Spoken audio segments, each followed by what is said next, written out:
JNU के मुद्दे पर कांग्रेसी भले ही सरकार को घेर रहे थे, लेकिन कांग्रेस के नेता जो उनकी ओर से कह रहे थे वो तो लगता है कि सरकार के आगे शब्दों की मर्यादा भूल गए थे और शब्दों का जो चयन कर रहे थे वह भी गलत था।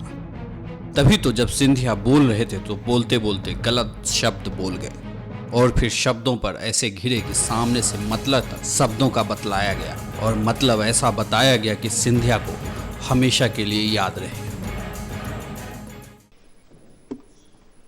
मुझे ज़्यादा अनुभव नहीं है राजनीति में अध्यक्षा महोदय, 15 साल ही हो गए हैं, लेकिन मैंने कभी ये नहीं सुना।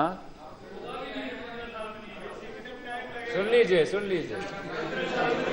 सुनने की क्षमता रखो भैया, सुनने की क्षमता रखो, अपनी असहिष्णुता का परिचय मत दो। पर मैंने कभी ये नहीं देखा अध्यक्षा महोदय कि नेशनल सिक्योरिटी एडवाइजर रिपोर्ट दे रहे हैं कैबिनेट को कि एक व्यक्ति, एक नागरिक का इस देश का दलित है या नहीं है। एनएसए का रिपोर्ट आता है कि ये दलित है नहीं है, और उसके बाद हमारे मंत्री लोग,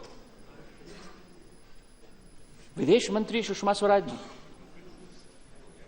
सामाजिक न्याय मंत्री मेरे प्रदेश के थंवरचंद गहलोत साहब, अनुसूचित जनजाति मंत्री जोएल ओरम साहब, एक के बाद एक वक्तव्य और टीवी इंटरव्यू दे रहे हैं कि ये रोहित दलित नहीं है, नहीं है, नहीं है। क्या ये मूल्य रह गया हमारे देश में एक नागरिक के जीवन का कि आर्ग्यूमेंट चल रहा है कि व्यक्ति दलित है या न हो, और अगर हम मान भी लें एक मिनट के लिए अगर वो दलित नहीं था, चाहे वे वडेरा जाति के थे, ओबीसी में आते थे, जिसमें भी आते थे, क्या उससे हमारे मंत्रियों की दुष्कर्म पर कमी पड़ेगी? और क्या ये मूल्य सिद्धांत रह गए हमारे देश में कि जाति के आधार पर हम कहेंगे कि किसी व्यक्ति के जीवन की कीमत रह गई या नहीं, और हम शोक जता पाएंगे या नहीं? और ये प्रश्न ये सरकार को आज जवाब देना होगा। अध्यक्षा महोदय,